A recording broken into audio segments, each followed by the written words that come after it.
ஒரு மனிதன் எப்படி உண்டாக்கப்பட்டான்னா உள்ளிருந்து வெளியே வாழணும். சட்ட திட்டங்களுக்கு சில பேர் எப்படி இருப்பாங்க, அடிமையா இருப்பாங்க. யாரும் பாத்திரக்கூடாது, யாரும் தப்பா நினைச்சிடக்கூடாது, ரொம்ப கவனமா இருக்கணும். அவங்களுடைய மேல் பரப்புல எப்படி இருப்பாங்க, எல்லாவற்றையும் சரியா வச்சுக்கணும்னு நினைப்பாங்க. நான் கௌரவமா வாழ்றேன் அப்படிம்பாங்க. இப்படி தங்களுடைய சுய கௌரவத்திற்கு அடிமையாக வாழ்கிறவர்கள் உண்டு. 10 நாளும் ஒருத்தன் குடிச்சிட்டே இருக்கான், பிரச்சனை கிடையாது. வெளியே திரும்பும்போதுதான் ஐயோ என் மானத்தை என்ன பண்ணிட்டேன்.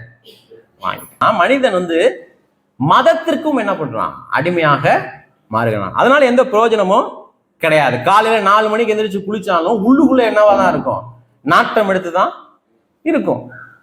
கமன்னு மேலெல்லாம் ஜவாது பேசிட்டாலும் சந்தனம் பூசிட்டாலும் உள்ளுக்குள்ள என்ன அதே நாட்டம் தான் இருக்கும். ஒருத்தருக்கு என் மேல நல்ல அபிப்பிராயம் இருக்கு பாருங்க, அதை காப்பாற்றணும்னு மனிதன் துடிப்பான். அதுதான் மனிதனுக்கு அடிமையாகுது.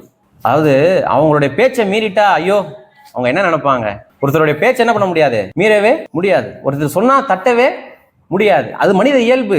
வசனம் சொல்லுது, மனிதனுக்கு என்னவா இருக்கிறான், அடிமையாக இருக்கிறான். இது எல்லா மனிதனுக்கும் பொருந்தும். இப்ப அந்த இதுலயே ஒரு உட்புரிவு, இன்னொரு பிரிவு எடுத்துட்டீங்கன்னா, அவன் உறவுக்கு எப்படி இருக்கிறான், அடிமையா இருக்கான். எங்க அம்மா தான் எல்லாம், சிலருக்கு மனைவி தான் எல்லாம், மனைவி சொல்லே மந்திரம், சிலருக்கு கணவன் சொல்லே மந்திரம், சிலருக்கு பிள்ளைங்க சொன்ன.